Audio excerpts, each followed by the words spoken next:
በጾም ጊዜ ስጋ ማንበላው በግና ፍየል ኃጢአት ስለሆኑ አይደለም። ስጋ በጣም ስጋ ስለሚወድ ከምትወደው ወጥ ይልቅ እግዚአብሔርን ተወደዋለህ ወይ ነው። ምንም ነገር አይደለም። ሌላ እንደሱ ነው ነገሩ። የምንወደውን ነገር በመተው እግዚአብሔርን መውደዳችንን ለመግለጥ ነው እንጂ ፍየልና በግና ከብትና ዶሮ ኃጢአቱ ነው አይደለም የሚተውት። እግዚአብሔርን ከምንወደው ምግብ በላይ እንመርጠዋለን ወይ? ያን ነው የተፈለገው።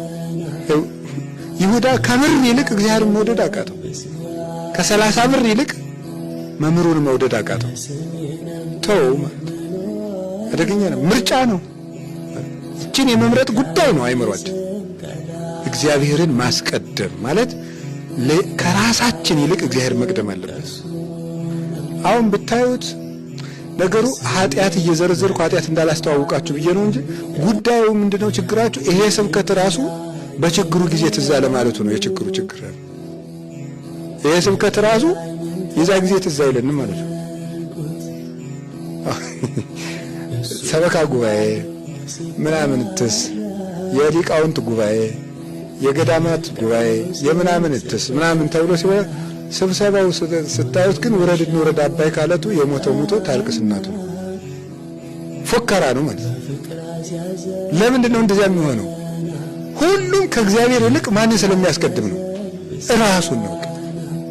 እንደው እግዚአብሔርን ማን ትዝ ይለዋል? ጨርሶም ትዝ አይለው። ደግሞ ማፈሪያዎች እኮ ነን። እግዚአብሔር በመካከላችን ይገኝልን ነው። እንደው ፖለቲካ እኮ ነው የሚመስልለት። ኖር አይደለም እንዴ? እግዚአብሔር በመካከላችን እግዚአብሔር በመካከላችን ካለ እንደዚህ ይባላል እንዴ? ኖር አይደለም? እግዚአብሔር በመካከላችን ካለ እንደዚህ ይባላል? እንኳን እግዚአብሔር እያለ ትልቅ ሰው እያለ እንደዚያ ተብሎ ይወጋል? ኖር አይደለም?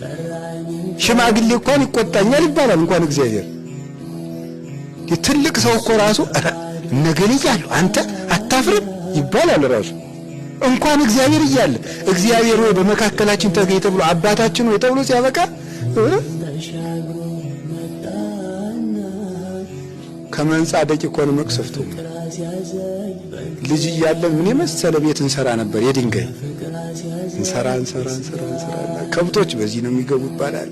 ይሄ ደግሞ ያጎቴ መኝታ ነው። ይሄ ደግሞ ምናምንና ማታ ጨዋታ ፈረሰ አባይ ደፈረሰ አይደል?